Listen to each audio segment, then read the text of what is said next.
Bien, bonjour à tous, bienvenue dans ce webinaire consacré à la question de la charge de travail dans les accords et dans le cadre des négociations sur le télétravail.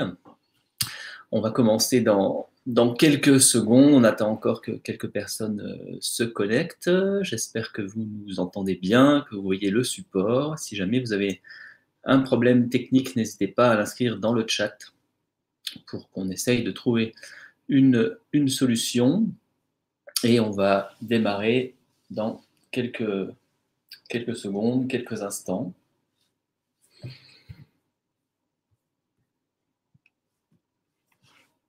Voilà, apparemment, ça a l'air de fonctionner. Donc, n'hésitez pas, hein, si vous ne nous entendez pas, si vous ne voyez pas à l'indiquer dans le chat qui est sur votre droite.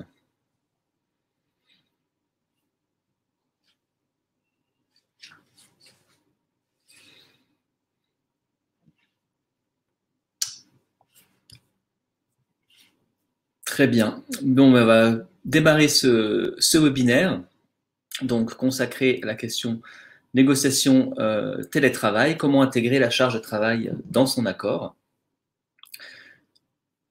Nous sommes, donc c'est un webinaire proposé par l'ANACT et son réseau. L'ANACT est l'Agence nationale pour l'amélioration des conditions de travail. C'est un établissement public qui est sous tutelle du ministère du Travail et qui a également un réseau de 16 associations régionales que vous connaissez peut-être, qui s'appellent les ARACT et qui mettent en œuvre en région les actions que nous pouvons conduire.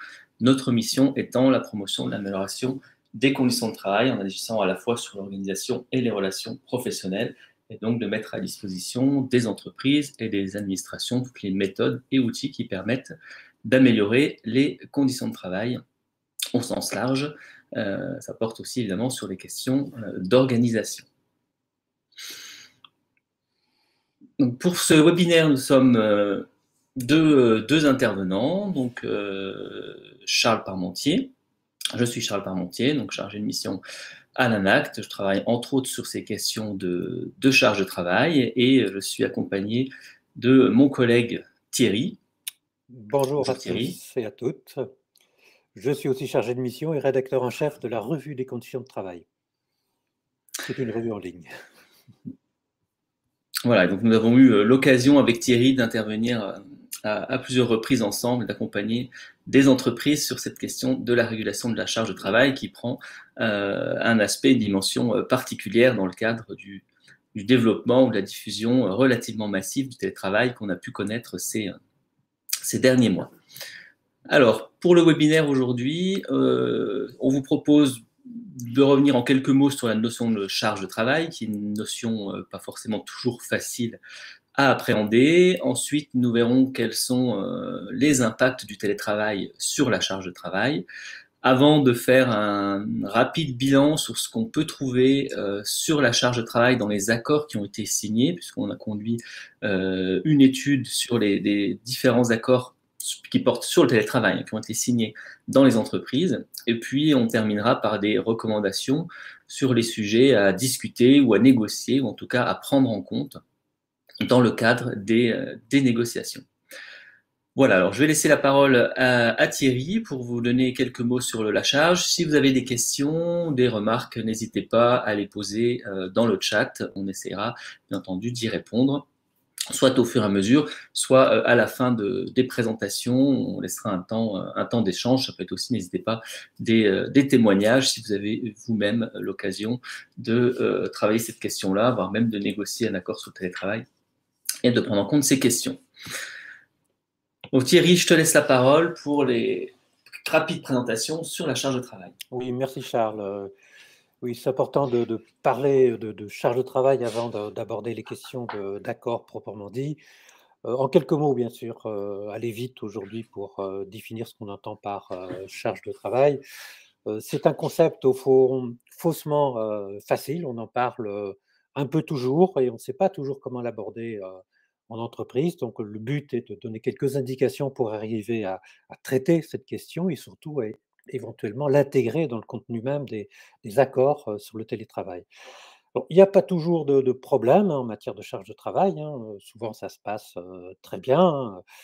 Là où Ça fonctionne moins bien, c'est lorsqu'il y a un écart entre ce qui est demandé aux travailleurs et ce qu'ils sont en mesure de réaliser. Que ça soit d'ailleurs en termes de surcharge. Surcharge, c'est le plus souvent qu'on en parle, hein, c'est plus immédiat, plus facile, c'est sans doute les situations qu'on rencontre, quand il y a un problème justement les plus fréquentes, mais ça peut être aussi des questions de variation de la charge ou bien encore, de sous-charge de travail. Le sous-charge de travail n'est pas un idéal qu'il faudrait, atteindre, hein, pour les collectifs, et les individus qui vivent des situations de sous-charge, ça peut être parfois extrêmement, problématique et lorsque il y a cet écart, en tout cas, entre ce que ça demande d'un côté, ce qu'on peut faire, hein, les ressources qui sont, disponibles, les effets peuvent être, plus ou moins importants, pour les personnes, d'abord, on pense à l'épuisement, question de stress, le sentiment d'iniquité, dans les membres des équipes, même de dégradation collective, pour les organisations, pour les entreprises, évidemment, lorsque cet écart est trop prononcé, il peut y avoir des problèmes de qualité, de qualité de la production, de délai. L'entreprise peut ne pas être toujours, à ses rendez-vous, donc on voit bien en tout cas que c'est un double problème à la fois pour les personnes, pour les individus et les organisations. Alors comment est-ce qu'on peut parler de charge de travail? Je pense que c'est important d'avoir un modèle au fond qui permet d'en parler au sein de l'entreprise. Je pense qu'il y a plusieurs, expressions bien sûr, hein, qui sont utilisées de toute façon, hein. Ce qu'on propose déjà depuis des années, c'est un modèle au fond de régulation qui permet de s'entendre d'un côté sur ce qu'on demande, ce qu'on appellera alors, la charge prescrite de travail, hein, tous les objectifs, hein, ce qu'on demande de faire, aux salariés, hein, c'est la prescription au sens un peu classique, hein. Évidemment, les objectifs, qualitatifs, quantitatifs, donc tout ce que le management traduit en exigence, qui est adressée, aux, salariés. Une autre dimension, de la charge de travail, on la qualifiera à ce moment-là de réelle, c'est ce qu'on fait ici et maintenant, d'une certaine façon, hein, c'est ce qu'on fait réellement pour atteindre les objectifs et il peut avoir toujours un écart entre ce qui est prévu, ce qui est prescrit et ce qui est fait. Là, l'écart, il est, fréquent et à ce moment-là, il faut des ajustements, des régulations. Il faut trouver des moyens, en tout cas, de combiner ce qu'on nous demande avec, ce qu'on a à disposition, que ce soit en termes d'aide, auprès des collègues, d'outils, de moyens et cetera et cetera. Ça, c'est cette dimension, cette 2e dimension de la charge de travail qu'on peut qualifier de charge de travail réelle. Un troisième élément concerne la charge, subjective ou la charge, vécue. C'est aussi important, c'est la façon dont on reçoit, la charge de travail, c'est la façon dont on la comprend, dont on nous est, je dirais cognitivement, émotivement, comment est-ce qu'on l'a perçue et comment est-ce qu'on la retraduit, en termes de signification pour sa carrière, pour ce qu'on fait. L'idée, bien sûr, c'est, l'équilibre entre, contribution, rétribution. Ce que je donne dans le travail et ce que je reçois. Et lorsqu'effectivement, la charge de travail, pour ce que je reçois, est trop importante, on peut avoir le sentiment d'un, déséquilibre et à ce moment-là, ça peut être, problématique.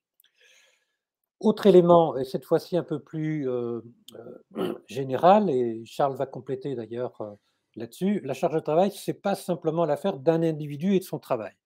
Il y a les collègues, il y a le management, il y a en tout cas toute une série, d'acteurs qui gravitent pour, venir, soit, étayer la charge de travail, préciser la demande, favoriser les coopérations, favoriser une meilleure répartition de la charge de travail. Tout ça, tout ce qu'on appelle en fait régulation de la charge de travail, dépend, d'une série d'acteurs qui sont auprès de nous et avec, lesquels on pourra ou non, arriver à équilibrer, la charge de travail et à trouver en tout cas, des modus vivendi qui permettent de vivre éventuellement avec une charge de travail plus ou moins forte. Bon, effectivement, hein, pour compléter ce que dit Thierry, hein, l'intérêt aussi de distinguer ces trois dimensions de la charge de travail, c'est de montrer parfois les limites qu'il peut y avoir à considérer la charge comme un problème uniquement entre le travailleur ou le collaborateur et son manager. Parce qu'on voit bien que les différentes dimensions de la charge font référence à des contextes, des acteurs qui sont différents. Si on a par exemple une évolution réglementaire qui tend à faire évoluer des règles de sécurité ou sanitaires et autres, on voit bien que ça va avoir un impact particulier sur la façon de réaliser le travail qui ne dépend pas que du travailleur et de son collaborateur ou et de son manager. Ou un autre exemple, hein, si on a dans une relation de service ou de soins, par exemple, une dégradation de l'état des patients ou des bénéficiaires, on voit bien que l'activité va prendre plus de temps sans pour autant que ce soit directement lié à la façon de faire le travail ou à une décision qui peut être purement managériale. Donc l'intérêt aussi d'avoir ces trois dimensions de la charge en tête, c'est de bien montrer que pour agir sur la charge de travail et pour réguler la charge de travail, eh bien, il faut pouvoir impliquer différents acteurs, prendre en compte différents contextes. Et ça peut être lié aux prescripteurs, ça peut être lié aux financeurs, mais ça peut être aussi lié aux collègues, au fonctionnement des autres services, aux clients, aux fournisseurs, en intégrant également, comme l'a dit Thierry, donc la charge subjective ou la charge vécue, qui peut avoir un impact, par exemple, en entraînant du surinvestissement, qui peut conduire à la situation de burn-out. Quand on a une activité particulièrement intéressante ou qu'on se sent très utile, on ne va pas forcément voir qu'on est en sur-régime, entre guillemets, et avoir un surinvestissement qui peut être délétère sur le long terme. Donc voilà sur les quelques éléments par rapport à la charge, et ça c'est important après quand on va parler de qu'est-ce qu'on peut négocier, enfin d'une part des liens avec le télétravail et qu'est-ce qu'on peut négocier dans un accord, puisque comme on le verra dans les accords est surtout évoqué l'échange entre le travailleur et son manager, alors que sur les questions de charge de travail, on peut aller bien sûr plus loin et prendre en compte d'autres éléments pour pouvoir la réguler. Peut-être un dernier mot avant de passer aux éléments suivants sur la charge de travail, qui est assez important. C'est que je pense qu'il vaut mieux partir de l'idée qu'il faut évaluer celle-ci plutôt que de la mesurer au sens strict. La charge de travail, on l'a vu, est multidimensionnelle. Il est peut-être tentant de recourir à un seul indicateur quantitatif, pensant par là la mesurer.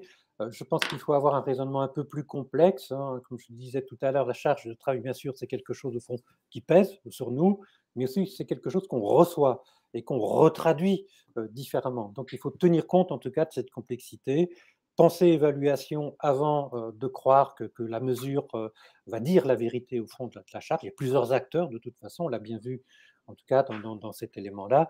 Donc la charge, c'est quand même une question complexe et essayer de ne pas la réduire de manière quantitative trop étroite.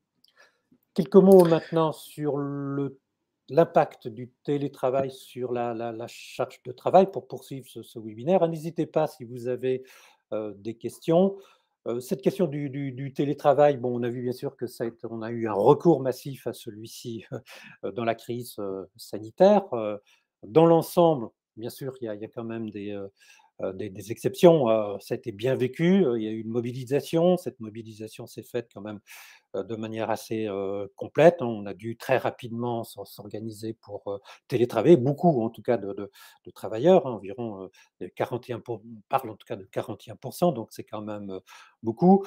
Aujourd'hui, on peut se demander combien il y aura de télétravailleurs. Vous avez un chiffre donc sur à droite, hein, en septembre dernier chiffre à notre disposition, 21% des salariés sont en télétravail au moins un jour par semaine.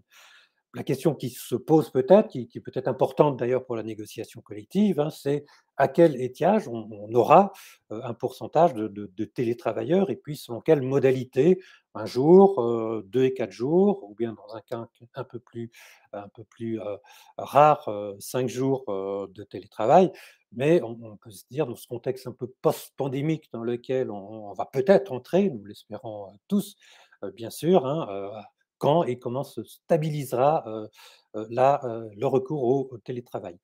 Alors, le télétravail vient quand même de loin, ce n'est pas quelque chose de complètement nouveau. Je pense qu'il y a certainement deux facteurs qui poussent au télétravail, hein. Évidemment, la diffusion massive d'outils digitaux de communication, de collaboration, mais également les modes d'organisation du travail, le travail lui-même qui est devenu plus intellectualisé, travail de service, tertiaire, exactement. Je pense qu'il y a là, en tout cas, un puissant moteur qui permet de comprendre pourquoi on recourt aujourd'hui de manière assez complexe. Alors, une question qui est posée par certains, on dit sur le nombre de télétravailleurs, 21% de tous les salariés français, et dans ce 21%, il y a 8 tous les jours de la semaine, 58 entre 2 et 4 jours par semaine, 24 un jour par semaine et 10 quelques jours par semaine. Donc, c'est comme ça qu'il faut comprendre en tout cas ces chiffres du télétravail qui sont sans doute encore, ils vont devoir évoluer certainement dans les mois qui viennent. Et on est plutôt pour le moment vers une diminution évidemment dans le contexte post-pandémique.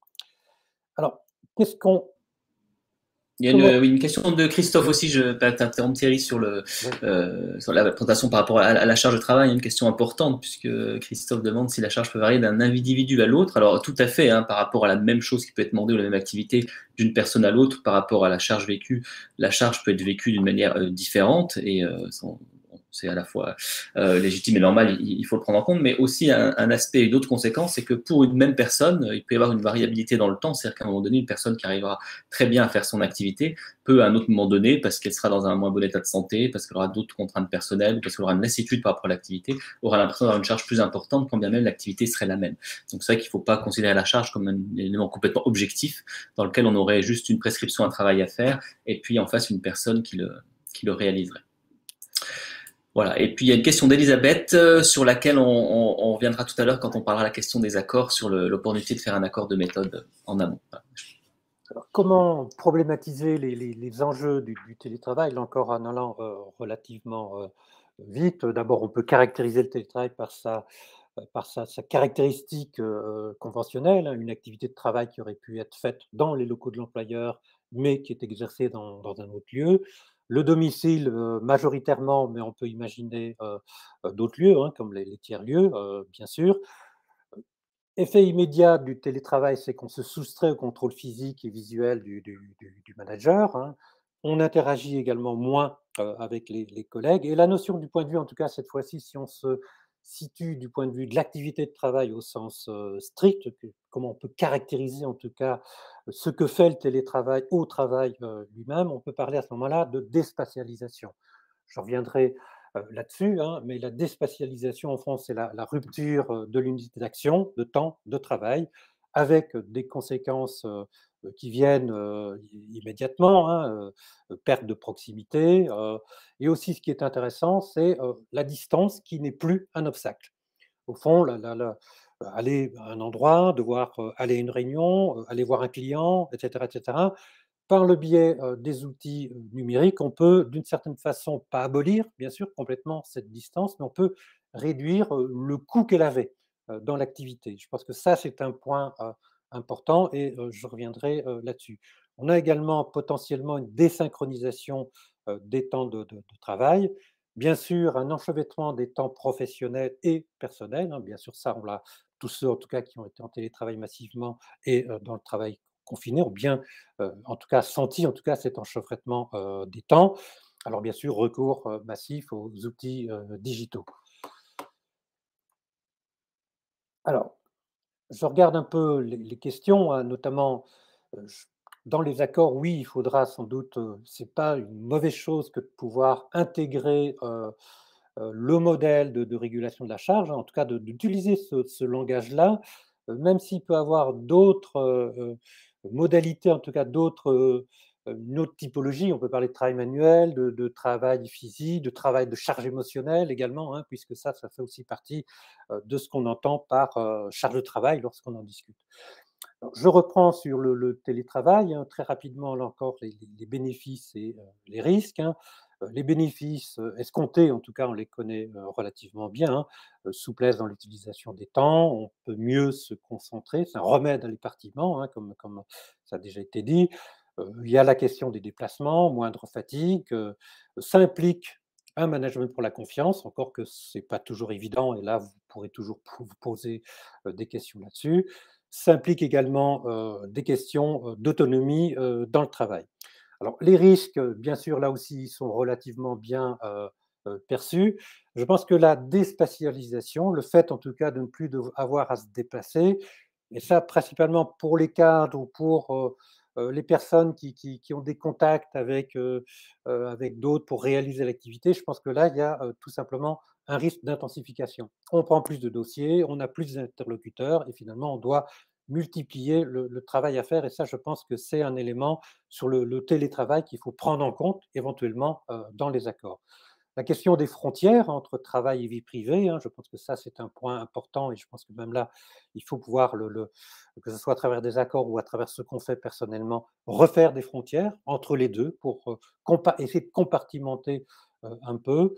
Risque de désocialisation, l'intégration du nouveau qui n'est pas facile non plus dans cet univers un peu virtuel, hein. Ceux qui arrivent et qui n'ont pas eu, qui ne connaissent personne, qui ne connaissent pas les codes, le langage, donc c'est plus difficile pour eux dans des situations de télétravail complet ou relativement complet, hein, régulière, 3 à 4 jours par exemple par semaine.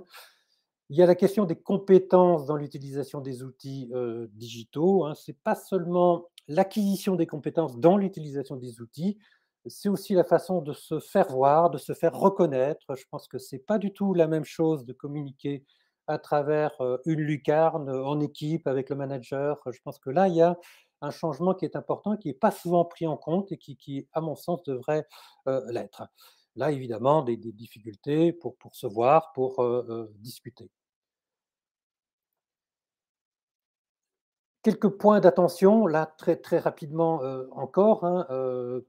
Je pense que d'abord, il faut partir du point de vue que le télétravail, c'est pas simplement la transposition du bureau dans un autre espace, hein. C'est une nouvelle forme d'organisation du travail qui doit s'organiser, se planifier, se discuter pour avoir une mise en place, en tout cas, réussie. Je pense qu'il est essentiel en tout cas de le voir comme ça, plutôt que de croire qu'on va être chez soi ou dans un autre lieu et qu'on va faire comme si on faisait comme autrefois, comme dans le bureau. C'est pas la même chose, c'est pas du tout, en tout cas, comme ça qu'on devrait aborder cette question-là. Je pense que pour réguler la charge, il y a le rôle central dans cette, en tout cas, que dans cette, combinaison, hein, il y a le rôle central du manager de proximité. Sans doute, malheureusement, son rôle va encore s'étoffer. Je pense qu'on peut le dire comme ça. On va lui demander encore plus que d'habitude. Je pense qu'il devra être encore plus clair sur ce qu'il demande que d'habitude. Donc il y aura une espèce de double exigence, hein, pour lui, hein, combiner une espèce de clarification de ce qui va être fait, de ce qui va devoir être fait, hein, la charge prescrite, au fait, avec un soutien plus empathique avec l'équipe, hein. C'est ce qu'on a vu en tout cas, nous, quand on est intervenu dans des entreprises, quand des personnes dans le télétravail confiné qu'on a connu, il a fallu prendre en compte davantage les souhaits, les difficultés des personnes pour pouvoir réaliser l'activité. Je pense que ça va continuer et que le manager de proximité aura un rôle tout à fait important. Je pense qu'il ne faut pas non plus se contenter de fixer des objectifs et d'attendre les résultats, hein. Ça peut être un système au fond comme ça, hein. C'est un système au fond où je produis des résultats et je suis jugé sur ces résultats. Le manager reçoit ces résultats et dit le travail était fait, c'est très bien. Je pense que c'est sans doute pas suffisant, y compris pour la reconnaissance, parce que c'est aussi une question de justice, hein. Il y a des personnes qui arrivent plus facilement, d'autres qui ont d'autres façons d'y arriver, à faire ce qu'il y a à faire. Donc je pense qu'il faut parler, débattre du travail réel, des difficultés rencontrées dans l'activité, pas se contenter d'attendre des résultats, que ceux-ci tombent, hein, comme s'ils tombaient comme une pomme en automne, justement, à cette saison-ci. Il faut au contraire discuter de la façon dont le travail a été fait. Je pense qu'il faut, et ça c'est dans les organisations hybrides, évidemment, comment on assure une justice entre ceux qui sont présents et ceux qui sont en télétravail, hein, ce qui n'est pas nécessairement évident, que ce soit pour la transmission des informations, les opportunités professionnelles, la reconstitution de réseaux et de mécanismes de transmission de l'information. Je pense que ça, c'est tout à fait important d'avoir ça en tête pour organiser le travail et imaginer en tout cas une façon d'inscrire dans les accords ces difficultés qui sont des difficultés au fond de régulation de la charge de travail. Et évidemment, et dernier point sur lequel je terminerai, se retrouver en présence, évidemment, dans le cadre d'activités déterminées, hein. Il faut déterminer quand est-ce qu'on sera en situation, en présence, hein, pour pouvoir travailler. Il faut en tout cas le prévoir et inscrire éventuellement ces situations dans les accords. Donc je vais maintenant redonner la parole à Charles, à moins qu'il y ait des questions qui méritent en tout cas Alors, qu'on puisse y répondre tout de suite. il y a effectivement pas mal de questions, mais qui pour le coup portent plutôt sur le contenu des accords et l'opportunité de discuter ou de négocier précisément sur la charge de travail quand on négocie sur le télétravail. Donc je vais commencer cette partie-là et essayer d'y répondre, de répondre aux questions qui sont posées là par pas mal de participants. Voilà, pour faire le lien justement avec la question de la négociation sur le télétravail, on va faire une première étape sur ce qu'on trouve aujourd'hui quand on regarde les accords sur le télétravail et en lien avec la charge de travail. Alors, déjà, premier point, il y a de nombreux accords qui ont été signés sur les 12 derniers mois ou qui sont en cours de négociation. Ça ne nous aura pas échappé qu'il y a eu une expérimentation, on va dire, un peu contrainte et forcée du télétravail dans beaucoup d'entreprises qui ont conduit l'ensemble des acteurs à faire évoluer à la fois les règles et les pratiques et donc qui ont entraîné pas mal de négociations qui portaient évidemment sur le télétravail et pas sur la charge de travail. Alors justement, comment cette question de la charge elle est traitée dans le cadre des accords sur le télétravail? On voit qu'en général, quand on parle de conditions de travail et de tout ce qui dépasse les aspects un peu réglementaires et formels du télétravail, on retrouve 5 grands thèmes dans les accords. Un premier thème sur le fonctionnement des collectifs et donc la préservation des collectifs ou comment est-ce que on garde une vie des échanges collectifs au bureau avec l'hybridation présentielle distancielle. D'autre part, des éléments sur le management et l'évolution du management, même si on verra que c'est assez succinct. Ce qu'on peut observer dans les accords sur le télétravail, toute la partie relative aux équipements et aux outils et aux espaces de travail. Et donc, un cinquième thème qui est là, on va dire, la mesure, tout ce qui a trait au temps de travail et à l'évaluation de la charge de travail. Voilà. Alors, par rapport aux questions qui sont posées, je vois notamment la question de Florence, comment intégrer la charge de travail dans un accord alors que la charge de travail n'est pas intégrée en présentiel. Alors, c'est vrai que les accords qui portent sur le télétravail ne sont pas des accords qui portent sur la charge de travail. Et là, il y a deux choses différentes qu'on peut distinguer, qu'on peut observer. Soit il y a déjà des éléments qui existent sur la charge de travail et la régulation de la charge de travail en interne, soit sous la forme d'accord ou de pratiques auxquelles l'accord peut renvoyer. Soit il n'existe rien de spécifique sur la charge de travail, et là il y a des éléments qui peuvent être intégrés directement dans l'accord télétravail. On verra tout à l'heure que négocier un accord télétravail, ça peut être une bonne opportunité de s'intéresser aux questions de charge, et on verra pourquoi. Mais néanmoins, c'est pas forcément dans l'accord sur le télétravail qu'on va pouvoir traiter toutes les questions. Alors déjà, ne serait-ce par le fait qu'un accord permet de fixer des règles négociées, mais c'est pas encore forcément des règles qui seront partagées, installées dans la culture, ni adaptées à toutes les situations de travail. Il ne faut pas faire passer dans l'accord toutes les mesures qu'on voudrait voir observer sur le terrain. Ça suppose aussi qu'il y ait une évolution des pratiques. Alors, par rapport aux différentes questions qui ont été posées, faut-il signer d'abord un accord de méthode où la charge de travail peut être intégrée et prise en compte? Alors, bien sûr, c'est très bien si on arrive à prendre en compte les questions de charge de travail dans l'accord sur le télétravail. Néanmoins, il ne faudrait pas oublier, et il y a d'autres questions qui ont été posées sur ce thème-là, que l'évaluation de la charge de travail, c'est une obligation pour l'employeur, notamment pour les cadres au forfait jour, pour lesquels on ne peut pas mesurer le temps de travail. Donc normalement, il y a déjà des dispositions qui existent, et qu'on soit en télétravail ou en présentiel, ce sont les mêmes dispositions qui s'appliquent, à savoir que l'employeur doit garantir les temps de repos et s'assurer que la charge de travail n'est pas excessive au regard de ce qui est demandé au cadre. Mais il faut savoir aussi que pour les salariés qui seraient au régime horaire, il y a tout de même entre guillemets, une obligation d'évaluation de la charge, d'une part parce que dans tous les projets de réorganisation, de transformation, il y a une obligation d'évaluer les impacts en termes de charge, et puis d'autre part, si la charge de travail n'est pas évaluée ou n'est pas contenue comme raisonnable par l'employeur, ça peut engager la responsabilité de l'employeur en termes de faute inexcusable s'il arrive quelque chose. Donc voilà, il y a une obligation générale qui porte pour l'employeur d'évaluer la charge de travail qui n'est pas spécifique aux questions de télétravail. Donc effectivement, une des difficultés, une des questions qu'on peut se poser, c'est s'il n'y a rien qui existe, comment on aborde cette question-là dans le cadre d'un accord un accord sur le télétravail. Et donc, sur l'opportunité de signer d'abord un accord de méthode, alors ça, on le dit de manière générale sur les accords, mais encore plus sur le télétravail, il paraît assez évident qu'on est dans des contextes qui évoluent assez rapidement, qu'on ne sait pas forcément toujours comment va se passer l'activité, comment les choses vont évoluer. Et donc, il est important dans le cadre des accords sur le télétravail de prévoir non seulement des clauses de revoyure, mais en tout cas des phases expérimentales pendant lesquelles on va pouvoir tester, expérimenter des pratiques pour fixer des règles qui soient un peu plus pertinentes. Donc oui, c'est tout à fait intéressant, pourquoi pas, de signer d'abord un accord de méthode en intégrant les questions de charge. Et enfin, il y avait une question d'Anne-Sophie sur la question d'intégrer les 3 dimensions de la charge dans les accords. Alors, après les 3 dimensions de la charge, c'est une distinction, on va dire, qui est méthodologique, qui permet de comprendre ce qu'est la charge et d'en discuter en interne. Pas forcément nécessaire de l'intégrer en tant que tel dans l'accord, parce que ce qui va figurer dans l'accord serait plutôt les modalités de régulation de la charge qu'on va vous présenter après. Voilà, donc je regarde par rapport aux questions qui ont été posées si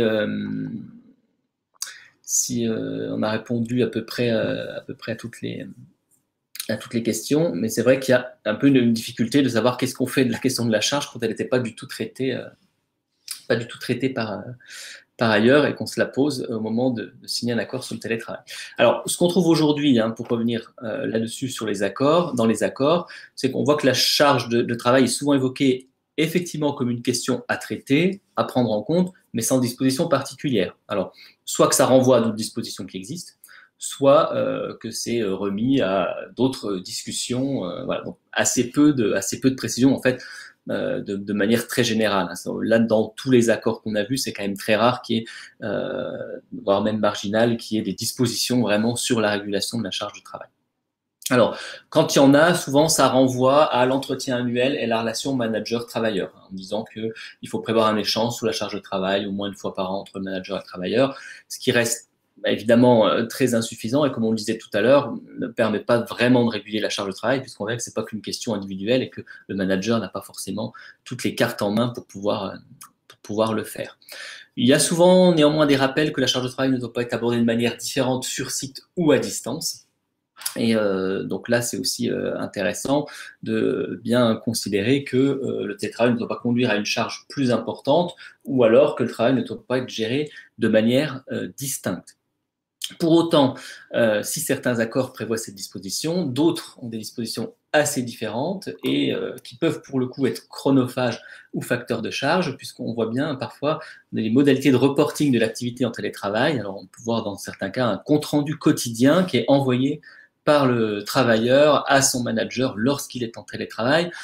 On voit bien le caractère chronophage que ça peut représenter à la fois pour le travailleur et puis pour le manager qui serait a priori censé contrôler ou lire ses comptes rendus quotidiens. Et puis en plus, le type de relation que ça implique et le manque de confiance, on peut dire, qu'il peut y avoir pour une personne qui est en télétravail. Alors, on doute que dans ces contexte-là, quand une personne est en présentiel, elle doit chaque jour faire un compte-rendu quotidien de l'activité qu'elle réalise. Et ensuite, la régulation de la charge est souvent mentionnée sous l'angle du contrôle du travail réalisé. On a l'impression qu'il y a plutôt une crainte de sous-charge, mais peu d'éléments sur les risques de surcharge.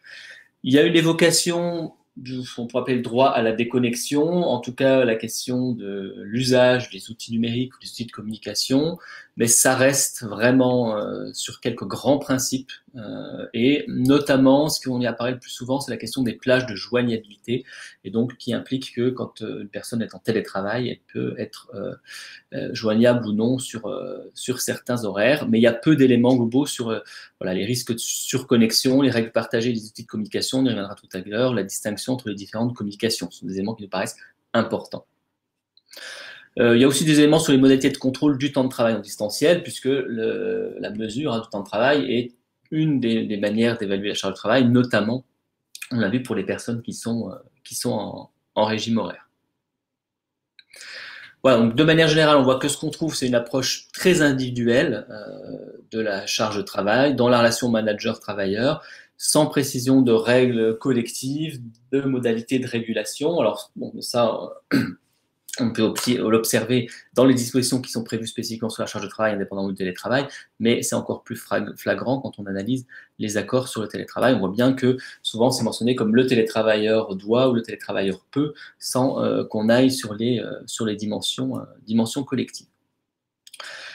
Ensuite, on a une charge de travail qui peut aussi être induite par un formalisme lourd. Là, c'est vraiment sur les pratiques de télétravail, on le voit. Alors, au-delà du fait qu'il y ait un reporting, entre guillemets, obligatoire, ça peut être sur les modalités de demande d'accès au télétravail, les demandes ou la réalisation de l'indemnisation lorsqu'elle est prévue, l'accès au matériel. Donc ça, c'est aussi une précaution à prendre, faire attention à ce que la mise en œuvre du télétravail, de ce strict point de vue de la mise en œuvre, et d'un point de vue formel, ne devienne pas un facteur de charge à la fois pour les travailleurs et pour les managers. Et comme on l'a rapidement évoqué tout à l'heure, on voit que quelquefois il est mentionné que le télétravail implique une évolution des pratiques managériales, mais souvent c'est juste affiché comme ça sans qu'il y ait de précision particulière. Voilà pour un rapide bilan de ce qu'on trouve dans les accords sur la charge de travail, avant de passer aux recommandations qu'on peut faire sur les sujets à discuter ou à faire figurer dans le cadre d'un accord. Alors, quel type de formation recommanderiez-vous pour les managers? Alors, bon, c'est vrai que le télétravail a un impact assez important sur les pratiques de management. Hein, et, il y a différents types de façons d'aborder la question. Donc, on peut vous renvoyer aux éléments qu'on propose, ce qu'on appelle le management du travail, avec des formations et des documents que vous trouverez sur le site de l'ANACT. Et une autre question de Charlotte, quel est l'intérêt de négocier un accord alors que l'employeur a la possibilité d'établir une charte? Alors là, c'est à la fois l'intérêt de négocier, l'intérêt de négocier, c'est de parvenir justement à un accord qui soit signé par les partenaires sociaux et qui, du coup, on peut l'imaginer, ou on peut l'espérer, aura un peu plus de la légitimité en interne. Enfin, ce sera quelque chose qui sera plus collectivement partagé qu'une simple charte qui pourrait être établie de manière unilatérale par l'employeur. L'intérêt, mais que ce soit pour le télétravail ou pour d'autres dispositions, que ce soit le droit à la déconnexion ou toutes les négociations obligatoires ou les autres sujets sur lesquels les partenaires sociaux peuvent négocier, quand on parvient à un accord, on peut imaginer que ce soit plus partagé en interne, plus porté par l'ensemble des partenaires sociaux, les représentants du personnel, alors que des dispositions unilatérales seraient peut-être un peu plus complexes à mettre en œuvre, ou en tout cas moins facilement acceptées. Voilà. Alors, les recommandations qu'on peut faire sur les sujets à discuter ou à faire figurer, je le disais tout à l'heure, hein, la mise en œuvre du télétravail, c'est une bonne occasion de réfléchir aux questions de charge de travail, parce que tout ce qui relève de la régulation de la charge, tout ce qu'on peut dire et tout ce qu'on pourrait dire sur la régulation de la charge en présentiel est d'autant plus vrai quand on a des personnes qui sont en télétravail. Pourquoi? Parce qu'il peut y avoir encore un plus grand décalage entre ce qui est demandé, la prescription et les conditions de réalisation du travail, qu'on ne voit plus. Enfin, il y a moins de rapports directs entre les prescripteurs, les managers, même les collègues, les collaborateurs entre eux, ce qui fait qu'il y a des manières de faire, des pratiques qui peuvent être très différentes, et donc il peut y avoir un décalage important. Donc c'est d'autant plus important de pouvoir en discuter. Il y a des risques de surinvestissement, on l'a vu là au début, notamment de la crise sanitaire, quand les personnes sont en télétravail, elles peuvent avoir tendance à montrer qu'elles travaillent plus ou qu'elles travaillent au moins autant qu'en présentiel pour pouvoir légitimer le fait qu'elles soient en télétravail. Donc il faut aussi pouvoir prévenir ça. Et ça entraîne aussi parfois un contrôle, on va dire, accru des managers, des craintes sur la charge de travail des collaborateurs de la part des managers qui n'auraient pas forcément en présentiel. Donc, un point qui est particulièrement important, mais qui peut figurer dans un accord ou non, c'est le besoin de repères collectifs sur les niveaux de qualité attendus et sur la priorisation, parce qu'il y a une disparition des espaces informels d'échange, on discute moins forcément facilement avec ses collègues, il y a une individualisation de la relation managériale, on a plus d'échanges bilatéraux, et donc nous on se rend compte dans les entreprises qu'on accompagne qu'on a souvent des problèmes de charge de travail, parce qu'il n'y a pas de partage collectif sur le niveau de qualité attendu, sur ce qu'on fait en premier, sur ce qu'on peut faire ou pas faire quand on est dans des situations aiguës, critiques et de surcharge. Et ces aspects-là, ils sont encore plus difficiles à mettre en place quand les gens ne se voient plus, se voient moins, discutent moins ensemble. Donc ça, c'est vraiment des points auxquels il faut être attentif. Alors, la mise en œuvre du télétravail, donc d'un accord sur le télétravail est une occasion de réguler la charge de travail, tout simplement aussi par rapport à la détermination des activités télétravaillables, parce qu'on dit que quand on négocie un accord, c'est important d'avoir une approche par activité, s'interroger sur quelles activités sont télétravaillables, et quand on regarde les activités des uns des autres, ça va être s'interroger sur les conditions de réalisation de cette activité-là, et donc potentiellement de faire évoluer aussi les processus ou les manières de faire, puisqu'on le voit quand on a des processus de dématérialisation ou une nécessité de formaliser, c'est l'occasion un peu de se demander comment est-ce qu'on fait, comment est-ce qu'on réalise l'activité, et donc de pouvoir derrière réguler la charge. C'est aussi important de pouvoir consacrer des plages de travail sans interruption au calme et du coup de mieux répartir les différentes séquences de travail. Et on voit dans les pratiques, on a des entreprises qui prévoient notamment que les télétravailleurs puissent déterminer des plages pendant lesquelles ils ne souhaitent pas être dérangés, des plages de joignabilité. Ça implique aussi de repenser les temps collectifs qui permettent aussi de réguler la charge de travail. Quand on est en présentiel, pourquoi est-ce qu'on se voit et sur quoi peuvent porter les échanges? Et puis on l'a dit, de repenser le rôle du manager, mais ça peut vouloir dire dans le cadre d'un accord de lui garantir du temps pour être dans le soutien de ses équipes plutôt que dans le contrôle ou dans des activités annexes. Voilà, donc ce qui est important, c'est s'assurer qu'il y a des repères communs sur ce qui est attendu. Thierry l'a dit aussi, penser à l'intégration des nouveaux arrivants, puisqu'il y a quand même beaucoup d'éléments de pratique, de culture du métier qui peuvent passer par le présentiel et qu'on a perdu. Et c'est aussi l'occasion d'avoir des nouvelles opportunités pour mieux concilier les différents temps.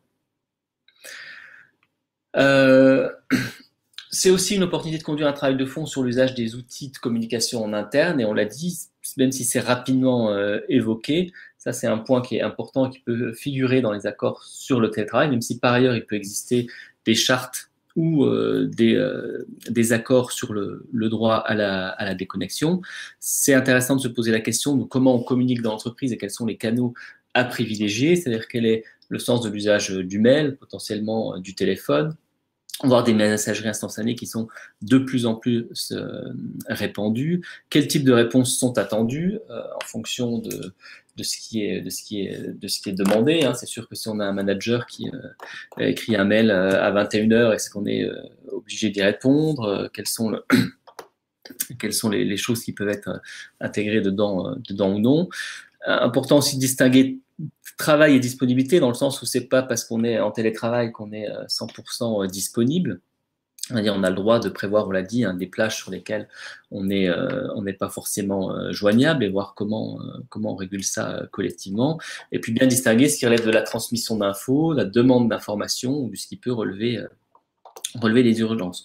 Et encore une fois, là, ce qui est important, c'est de pouvoir partager des règles et des repères qui soient construits collectivement, qui s'appliqueront pas forcément de la même manière dans tous les services, dans toutes les activités, mais qui seront les plus pertinentes au niveau des équipes. Donc, tout ne peut pas forcément être prévu dans un accord, mais en tout cas, c'est important que l'accord favorise les possibilités de discuter de ces éléments. Alors, je reprends un peu les différentes questions qui sont nombreuses.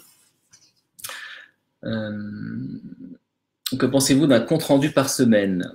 Alors j'imagine que c'est un compte-rendu d'activité en télétravail, c'est la question de Jérôme.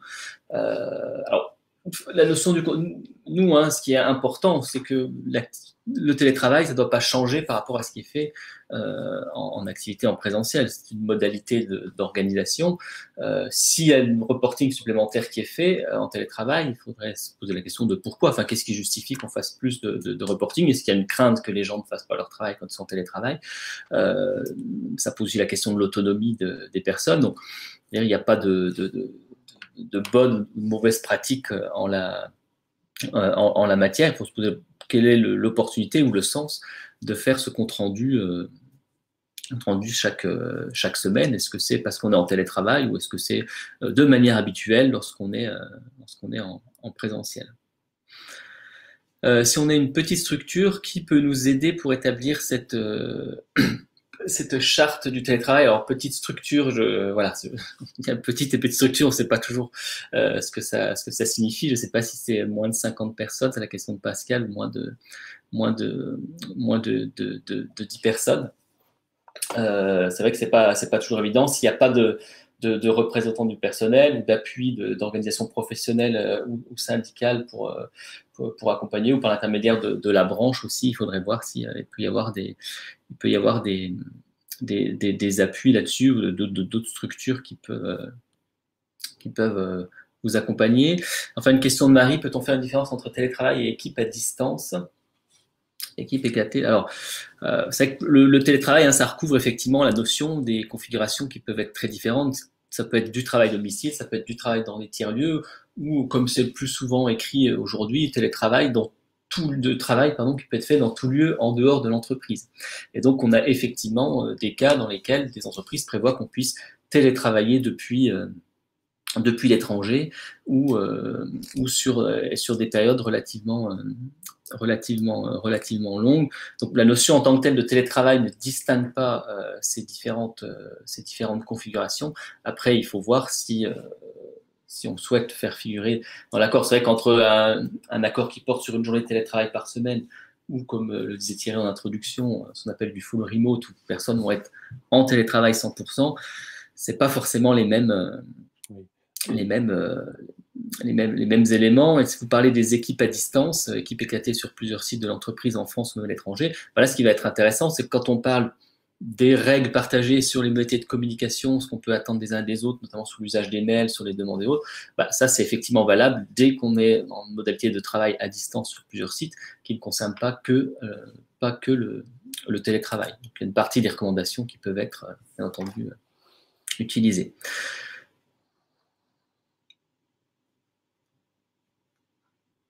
Pascal, oui, moins de 10 personnes en précision, d'accord. Donc c'est vrai que pour les TPE, c'est une configuration qui peut être un peu complexe et un peu particulière. Thierry, tu voulais ajouter quelque chose? Non, c'était sur la question des équipes éclatées. C'est vrai que le télétravail, au fond, est une modalité du travail à distance. Le travail à distance s'est développé avant, notamment par l'entremise des équipes comme ça.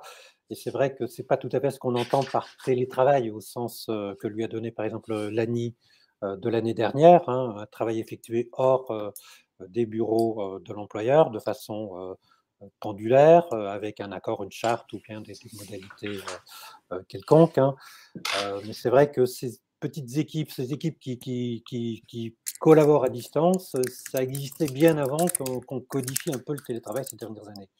Et c'est une modalité de travail à distance qui tend à se développer dans certaines professions, hein, des équipes d'ingénieurs, des équipes de chercheurs.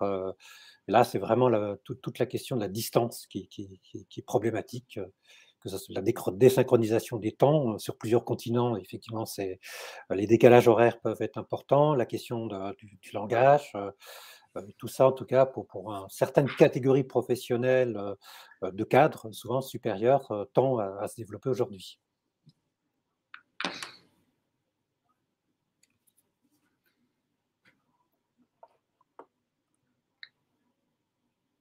Donc on a une intervention aussi de Ludovic hein, dans le chat qui répond aussi à la question de Pascal pour les petites structures. Et c'est vrai que la démarche hein, de conduire, d'élaborer une charte ou encore plus de négocier un accord peut être paru comme chronophage dans des petites structures. Pour autant, dans les petites structures, l'intérêt c'est que d'une part, enfin, voilà, tout le monde se connaît bien à l'activité des uns et des autres, et c'est aussi, ça peut être plus simple, plus accessible de partager des règles collectives, hein, parce qu'après une charte, ça peut aussi être relativement modeste et donner quelques précisions essentielles sur à partager sur comment on télétravaille dans l'entreprise.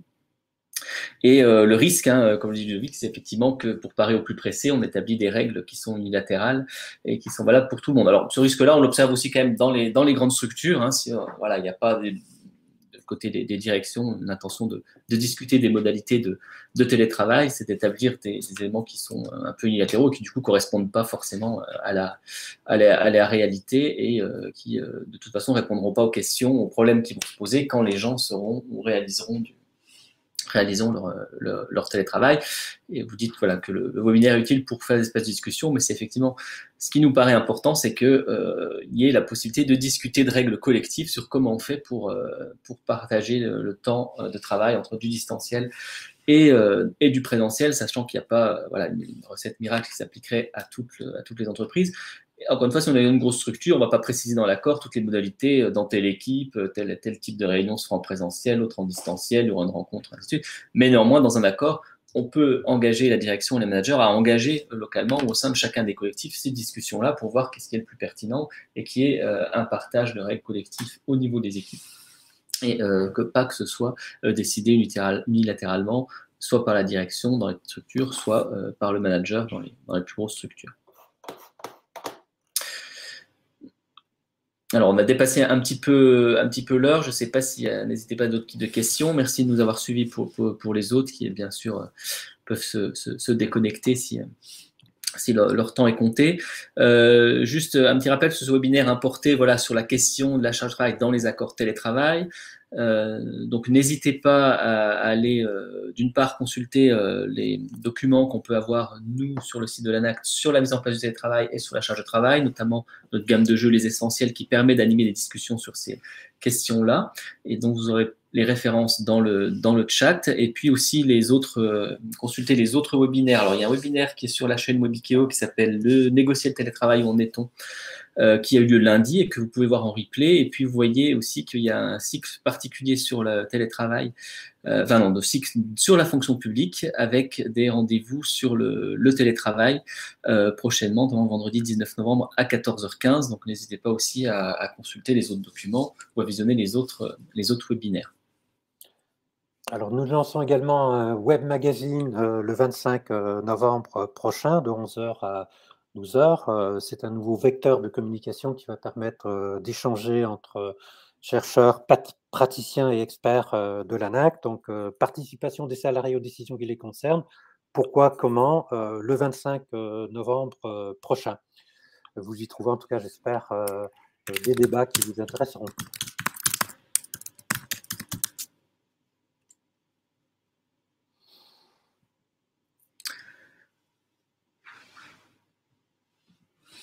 Voilà donc pour ce webinaire, n'hésitez pas à le noter et le commenter. Vous trouvez la référence donc vers notre chaîne Webikeo sur laquelle vous retrouverez les autres webinaires sur le télétravail, la charge de travail, mais aussi sur d'autres thèmes, et puis notre site anact.fr.